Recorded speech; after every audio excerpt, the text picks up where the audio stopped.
நம சிவாய.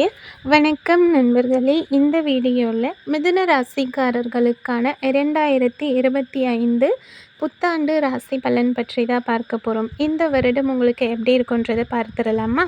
மிதுன ராசிக்காரர்களுக்கு இந்த ஆண்டு நிதிநிலை ரொம்பவே உயர்வாக இருக்க போகுது. உங்களோட செல்வ நிலை மேம்படும் போது உங்களுக்கான சொசைட்டியில் ஒரு ரெஸ்பெக்ட் க்ரியேட் ஆகும்.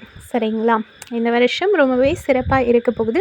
உங்களுக்கு சொந்தமாக வீடு கட்டணும், அப்படி இல்லாட்டி இருக்க வீடை ஆல்டர் பண்ணணும் அப்படின்னு சொல்லி யோசிச்சுட்டு இருந்தீங்கன்னா அதுக்கான சூழ்நிலைகள் சாதகமாக அமையும். மின்னணு சாதனங்கள் கூட வாங்கிறதுக்கான வாய்ப்புகள் அதிகமாக இருக்குது. அதுக்காக உங்களோட சேவிங்ஸ்லேருந்து நீங்கள் செலவு செய்வீங்க. சரிங்களா? செலவு இருக்குது, அது உங்களுக்கு தேவையான செலவுகளாக மட்டும்தான் இருக்க போகுது. காதல் உறவுகளில் பொறுத்த வரைக்கும் சின்ன சின்ன சண்டைகள், மனக்கசப்புகள் ஏற்பட வாய்ப்பு இருக்குது. அதையும் நீங்கள் வெளிப்படையாக பேசும்போது சரியாயிடும். தம்பதிகளுக்குள்ளேயுமே எந்த ஒரு கருத்து வேறுபாடு வந்தாலும் டைரெக்டாக, அதாவது எந்த விஷயம்னாலும் இன்டைரக்டாக பேசாமல் வெளிப்படையாக பேசும்போது எந்த ஒரு பிரச்சனையும் இல்லாமல் சந்தோஷமாக இருப்பீங்க. திருமணத்தை பொறுத்த வரைக்கும் தாமதம், இது வரைக்கும் திருமணத்துக்காக நீங்கள் காத்துட்டு இருந்தீங்க, ஏதாவது தடைகள் தாமதம் ஏற்பட்டுட்டு இருந்துச்சுன்னா கண்டிப்பாக இதுக்கப்புறம் அந்த பிரச்சனைகள் எல்லாமே விலகி திருமண காலம் கைகூடும். சரிங்களா? கணவன் மனைவிக்கிடையே எப்பவும் போல் உறவு ரொம்பவே சிறப்பாக தான் இருக்க போகுது. இது வரைக்கும் இல்லைனாலும் இதுக்கப்புறம் ரொம்பவே சிறப்பாக இருக்கும். பார்ட்னர்ஷிப்பில் நீங்கள் பிஸ்னஸ் பண்ணிகிட்ருக்கீங்க அப்படின்னா உங்களுக்கு ரொம்பவே அதிகமாக லாபம் ஏற்படுற காலகட்டமாக இது இருக்க போகுது. சொந்தமாக ஏதாச்சும் பிஸ்னஸ் பண்ணுறீங்கன்னா உங்களுக்கு உங்களோட பிஸ்னஸ்லேயும் இன்வெஸ்ட்மெண்ட்லேயும் கவனம் ரொம்பவே தேவை. சரிங்களா? எந்த ஒரு வேலை செஞ்சாலும் அதை பற்றி எல்லா நுணுக்கங்களையும் தெரிஞ்சுக்கிட்டு அதுக்கப்புறமா ஸ்டார்ட் பண்ணுங்கள். இந்த வருஷத்தில் நிறைய ஆன்மீக பயணங்கள் போகிறதுக்கான வாய்ப்பு இருக்குது. வெளிநாடு இல்லாட்டி வெளி மாநிலங்களுக்கு போகிறதுக்கான வாய்ப்புகளும் இருக்குது. குழந்தைக்காக வெயிட் பண்ணிகிட்டு இருக்கவங்களுக்கு அதுக்கான சூழ்நிலை, அதாவது அதுக்கான நேரம் கைகூடி வரும். சரிங்களா? இப்போ பொதுவாக மிதுன ராசிக்காரர்களுக்கு 2025ஆம் ஆண்டு பலன் பார்த்தாச்சு. அடுத்ததாக இந்த ஆண்டில் உங்களோட தொழில், உத்தியோகம் இதெல்லாம் எப்படி இருக்கும் அப்படின்றத பார்த்துடலாமா? மிதுன ராசிக்காரர்களுக்கு இந்த வருஷத்தில் தொழில் பொறுத்த வரைக்குமே உங்களுக்கு அதிகமான சாதகமான மாற்றங்கள் தான் இருக்க போகுது. வேலை செய்கிற அரசு ஊழியர்கள், ஆசிரியர்களாக பணிபுரியறவங்க இவங்களுக்கெல்லாம் உங்களோட வேலையில் ரொம்பவே சிறப்பாக பணிபுரியறதுக்கான வாய்ப்பு இருக்கும். உங்களுடைய ஒர்க்குக்கான ரெகக்னேஷன் கிடைக்கும். நீங்கள் எவ்வளோ ஹார்ட் ஒர்க் போடுறீங்களோ அதுக்கேற்ற ரெகக்னேஷன் உங்களுக்கு கிடைக்க போகுது. ஜனவரி மாதத்தை பொறுத்த வரைக்கும் உங்களோட ஹையர் ஆஃபீஸர்ஸ் இருப்பாங்க இல்லையா, அவங்க உங்களுக்கு ஒத்துழைச்சி உங்களோட எல்லா வேலையிலையுமே கொஞ்சம் ஹெல்ப்ஃபுல்லாக இருப்பாங்க. சரிங்களா? போக்குவரத்து துறையை பொறுத்த வரைக்கும் அந்த வேலை நீங்கள் இது வரைக்கும் செஞ்சிட்ருக்கீங்கன்னா அதில் இருக்க அதே ஹார்ட் ஒர்க்குக்கும் உங்களுக்கு ரெகக்னேஷன் கிடைக்க போகுது. பொதுவாக நம்ம பார்க்க போனோன்னா தொழில், வேலை ரெண்டுத்துலேயுமே ரொம்பவே சிறப்பான பலன் தான் உங்களுக்கு இந்த வருஷத்தில் இருக்குது. அதோட புதுசாக நீங்கள் வீடு இல்லாட்டி பில்டிங் கான்ட்ராக்ட் ஏதாவது எடுக்கிறீங்க அப்படின்னா அதில் கொஞ்சம் கவனம் தேவை. கவனமாக நீங்கள் செயல்படும் போது ரொம்பவே சிறப்பான லாபத்தை எடுக்கலாம். அதாவது கான்ட்ராக்டர் ஒர்க் பண்ணுவாங்க இல்லையா, அவங்களுக்கெல்லாம் ரொம்பவே சிறப்பான லாபம் கிடைக்கிறதுக்கு வாய்ப்பு இருக்குது. கொஞ்சம் கவனமாக இருக்கிறது அவசியம். உங்களோட நிதி நிலைமை இந்த வருஷத்தில் ரொம்பவே சிறப்பாக இருக்க போகுது. உத்தியோகம் மற்றும் தொழிலில் இன்னுமே சிறப்பாக இருக்கணும் அப்படின்னு ஆசைப்பட்டிங்கன்னா சனீஸ்வரர் பூஜை செய்கிறது ரொம்பவே நல்லது. சனி பூஜை செய்கிறது மூலயமா இன்னுமே உங்களுக்கு நிறைய நற்பலன்கள் கிடைக்கும். அடுத்ததாக மிதுன ராசிக்காரர்களுக்கான காதல் மற்றும் திருமண பலன் 2025ஆம் ஆண்டில் எப்படி இருக்க போகுது அப்படின்றத பார்த்துடலாமா? காதல் உறவு மற்றும் கணவன் மனைவி இந்த எல்லாருக்குமே இந்த ஆண்டு ரொம்பவே நல்லிணக்கத்தை கொடுக்க போகுது. ரொம்பவே சந்தோஷமாக இருப்பீங்க. திருமணத்தில் இது வரைக்கும் இருந்த தடைகள் எல்லாமே நீங்கி உங்களுக்கு கரெக்டாக திருமணம் அமையறதுக்கான வரன் அமையறதுக்கான வாய்ப்புகள் கூடி வரப்போகுது. உங்களோட லவ்வர்ஸ் கிட்ட உங்களோட அன்பை இது வரைக்கும் இருந்ததை விட இன்னுமே அதிகமாக எக்ஸ்ப்ரெஸ் பண்ணுவீங்க. அதன் மூலயமா ரொம்பவே சந்தோஷமாக ரொம்ப பெட்டர் அண்டர்ஸ்டாண்டிங்கோடு இருக்க போகிறீங்க. ஜனவரி மாதத்தை பொறுத்த வரைக்கும் புதுசாக ஏதாவது லவ் பண்ணுறீங்கன்னா அதை எக்ஸ்ப்ரெஸ் பண்ணுறதுக்கு இல்லை ப்ரப்போஸ் பண்ணுறதுக்கான வாய்ப்புகள் அதிகமாக இருக்கும். அதை யூஸ் பண்ணி டக்குன்னு நீங்கள் ப்ரப்போஸை பண்ணிடுங்க. அடுத்ததாக பிப்ரவரி மாதத்தை பொறுத்த வரைக்கும் புதுமண தம்பதிகள் எல்லாமே வெளியூருக்கு வந்துட்டு ஒரு ஜாலியாக ட்ரிப் ஏதாவது போயிட்டு வர்றதுக்கான வாய்ப்புகள் அமையும். அந்த மாதம் உகந்ததாக இருக்கும். சரிங்களா? மார்ச் மாதத்தில் வந்துட்டு லவர்ஸ் கிட்ட ஒரு சில மிஸ் அண்டர்ஸ்டாண்டிங் ஏற்பட வாய்ப்பு இருக்குது. எதனாலும் நீங்கள் வந்துட்டு அன்வான்டாக ஆர்கியூ பண்ணுறத நிறுத்திக்கிட்டாலே ரொம்ப ஹாப்பியாக இருக்கலாம். ஓகேங்களா? ஏப்ரல் மாதம் வந்துட்டு காதலர்களுக்கிடையே ஒரு சில சின்ன சின்ன தவறான புரிதல் ஏற்பட வாய்ப்பு இருக்குது. அதையுமே வந்துட்டு நீங்கள் ஒருத்தருக்கு ஒருத்தர் விட்டு கொடுத்து அட்ஜஸ்ட் பண்ணிட்டு போனால் தான் கரெக்டாக இருக்க முடியும். அடுத்ததாக திருமணம் பொறுத்த வரைக்கும் ஹஸ்பண்ட் அண்ட் ஒய்ஃப்குள்ளே பெருசாக எந்த ஒரு பிரச்சனையும் வரப்போகிறதில்ல. சின்ன சின்ன பிரச்சனைகள் எல்லாருக்கும் இருக்க மாதிரி தான் வரப்போகுது. எதுனாலும் வெளிப்படையாக பேசி சமாதானமாக போயிருங்க. சந்தோஷமாக இருங்க. குடும்ப உறவுகள் பொறுத்த வரைக்கும் ஓரளவுக்கு எல்லாருமே உங்களுக்கு சப்போர்ட்டிவாக தான் இருப்பாங்க. நீங்கள் எந்த ஒரு விஷயம் செய்கிறீங்கனாலும் அதுக்கு வந்துட்டு எல்லாருமே சப்போர்ட்டிவாக தான் இருப்பாங்க. சரிங்களா?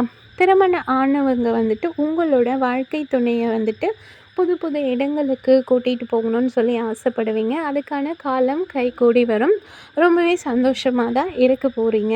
இந்த உறவு வந்து இன்னுமே நல்ல சிறப்பாக இருக்கணும் அப்படின்னு ஆசைப்பட்டிங்கன்னா லக்ஷ்மி பூஜை செய்கிறது கரெக்டாக இருக்கும். சரிங்களா? லக்ஷ்மி பூஜை பண்ணும்போது உங்களோட காதல் மற்றும் திருமண உறவு இன்னுமே சிறப்பாக இருக்கும். பெருசாக எந்த ஒரு பிரச்சனையும் உங்களுக்கு வந்துட்டு இல்லை. அடுத்ததாக மிதுன ராசிக்காரர்களுக்கான 2025ஆம் ஆண்டு நிதி நிலைமை பலன் எப்படி இருக்க போகுது அப்படின்றத பார்க்கலாம். இந்த ஆண்டோட ஸ்டார்டிங்லேயே உங்களோட நிதிநிலை வந்து ஏற்ற இறக்கங்களை சந்தித்தாலுமே பிப்ரவரி மாதத்துக்கு பிறகு பொருளாதார ரீதியாக நீங்கள் ரொம்பவே சிறப்பாக இருப்பீங்க. உங்களுக்கு சாதகமான சூழ்நிலை அமையும். லாபம் கிடைக்கும். சரிங்களா? அடுத்தடுத்து வரக்கூடிய மாதங்களில் நல்ல வருமானத்தையும் லாபத்தையும் வந்து எதிர்பார்க்கலாம். கரெக்டாக ஜவுளி சம்மந்தப்பட்ட பிஸ்னஸ் பண்ணுறீங்கன்னா ஏற்றுமதி செய்கிறவங்க பொருளாதார நிலை வந்து ரொம்பவே அதிகரிக்கும். ஓகேங்களா? ஷேர் மார்க்கெட்டில் இன்வெஸ்ட் பண்ணுறீங்கன்னா கொஞ்சம் வந்துட்டு கவனமாக இன்வெஸ்ட் பண்ணுங்கள். அதன் மூலயமா உங்களுக்கு நல்ல லாபம் கிடைக்கும். என் கையில் நிறைய சேவிங்ஸ் இருக்குது, ஆனால் என்ன பண்ணுறது அப்படின்னு தெரியலனா நீங்கள் வந்துட்டு ஜுவல்லரி, அதாவது தங்கத்தில் இன்வெஸ்ட் பண்ணலாம். கோல்டு காயின்ஸ், கோல்டு பிஸ்கட்ஸ் இந்த மாதிரி வந்துட்டு நீங்கள் வாங்கி சேவிங்ஸில் வச்சுக்கலாம். உங்களோட ஃப்ரெண்ட்ஸ் அண்ட் ஃபேமிலி கூட வெளிநாட்டுக்கோ இல்லாட்டி வெளியூருக்கோ வந்துட்டு ஒரு இன்ப சுற்றுலா மாதிரி போயிட்டு வர்றதுக்கு வாய்ப்புகள் அதிகமாக இருக்குது. தகவல் தொடர்பு துறையில் வேலை செஞ்சிட்ருக்கீங்க அப்படின்னா உங்களோட நிதிநிலையில் குறிப்பிட்ட அளவுக்கான லாபம் இருக்க போகுது.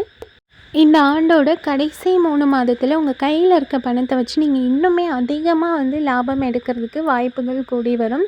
அது எல்லாத்தையும் நல்லா யூஸ் பண்ணிக்கோங்க. எந்த ஒரு பெரிய ப்ராப்ளம் இருக்க போகிறதில்ல. பணத்தை பொறுத்த வரைக்கும் உங்களுக்கு எல்லாமே சாதகமாக தான் இருக்க போகுது. இருந்தாலும் உங்களோட நிதிநிலையில் வந்துட்டு ஏற்றம் இருக்கணும் அப்படின்னு ஆசைப்பட்டிங்கன்னா அஷ்டலக்ஷ்மி பூஜை செய்கிறது ரொம்பவே சிறப்பாக இருக்கும். அடுத்ததாக வந்துட்டு மிதுன ராசிக்காரர் மாணவர்களுக்கு வந்துட்டு 2025ஆம் ஆண்டு எந்த மாதிரியான பலன்கள் இருக்கும் அப்படின்றத பார்க்கலாமா?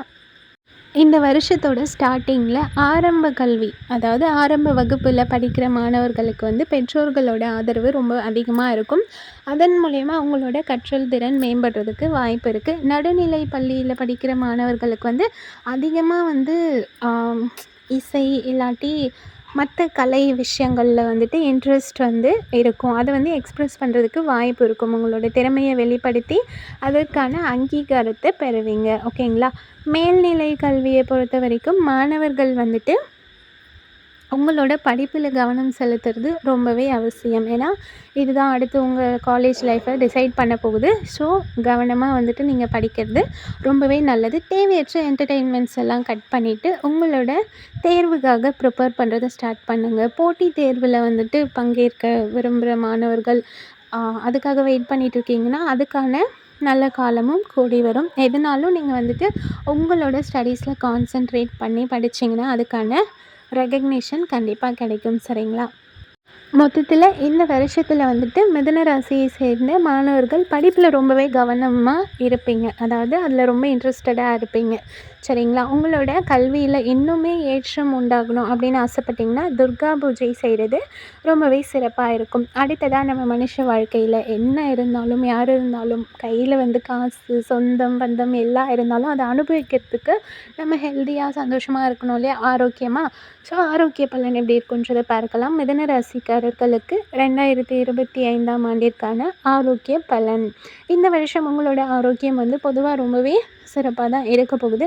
வயசான பெண்களாக இருந்தீங்கன்னா மூட்டு வலியால் கொஞ்சம் பாதிக்கிறதுக்கு வாய்ப்பு இருக்குது. அப்படி ஸ்டார்ட் ஆகுதுன்னா நீங்கள் உடனடியாக மருத்துவரை அணுகி அதை சரி பண்ணிக்கோங்க, சரிங்களா? நடுத்தர வயசில் இருக்க பெண்களுக்கு ஒரு சில சின்ன பிரச்சனைகள் ஏற்பட வாய்ப்பு இருக்குது. மகப்பேறு சம்மந்தப்பட்ட ஏதாவது பிரச்சனைகள் வந்துட்டு வருது அப்படின்னா நீங்கள் உடனே வந்து அந்த டாக்டர்ஸை மீட் பண்ணி ட்ரீட்மெண்ட் எடுத்து சரி பண்ணிக்கோங்க, ஓகேங்களா? தேவையில்லாமல் ஒரு சிலருக்கு வந்து ஸ்ட்ரெஸ்ஸாக ரொம்ப டிப்ரெஷனாக இருப்பாங்களே, அவங்களுமே உங்களுக்கு முடிஞ்ச அளவுக்கு எந்த ஒரு மைண்டில் ஸ்ட்ரெஸ் அண்ட் டிப்ரெஷன் இல்லாமல் உங்கள் மனசை நிம்மதியாக வச்சுக்க பாருங்கள். ஏன்னா நம்ம உடல் ஆரோக்கியம் எவ்வளோ இம்பார்ட்டண்ட்டோ அதே அளவுக்கு மன ஆரோக்கியமும் ரொம்பவே இம்பார்ட்டன்ட். ஸோ முடிஞ்ச வரைக்கும் தேவையற்ற மனக்கவலை, மன அழுத்தம் இதெல்லாம் வந்துட்டு சரி செய்கிறதுக்கு டெய்லி தியானமோ, யோகா இல்லாட்டி உங்களுக்கு எந்த ஒரு விஷயம் வந்து மனசுக்கு நிம்மதியாக இருக்குமோ அதை செஞ்சுக்கோங்க, சரிங்களா? ஆரோக்கியத்தை பொறுத்த வரைக்கும் பெருசாக எந்த ஒரு பிரச்சனையும் வராது. அப்பப்போ சளி, இருமல், காய்ச்சல் இந்த மாதிரி சின்ன பிரச்சனைகள் தான் வரும். அதுவும் உடனடியாக சரியாயிடும், ஓகேங்களா? முடிஞ்ச வரைக்கும் நீங்கள் வந்து ஹெல்தி ஃபுட் சாப்பிடுங்க.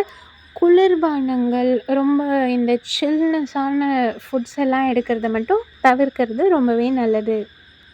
ஃபாஸ்ட் ஃபுட் அப்புறம் ஜங்க் ஃபுட் இதெல்லாம் ஸ்கிப் பண்ணிவிட்டு ஓரளவுக்கு உங்கள் உடம்புக்கு வந்துட்டு எந்த ஃபுட்டு சரியாகும்னு நினைக்கிறீங்களோ, அதாவது எந்த ஃபுட் செட் ஆகும்னு நினைக்கிறீங்களோ அதை சாப்பிடுங்க. ஹெல்த்தியாக சாப்பிடுங்க. நிறைய வெஜிடபிள்ஸ், ஃப்ரூட்ஸ் இதெல்லாம் வந்துட்டு சாப்பிட்றது ரொம்பவே நல்லது. ஏன்னா ஆரோக்கியம் ரொம்ப முக்கியம். வீட்டில் வந்துட்டு சமைக்கிற உணவை முடிஞ்ச வரைக்கும் சாப்பிட பாருங்கள்.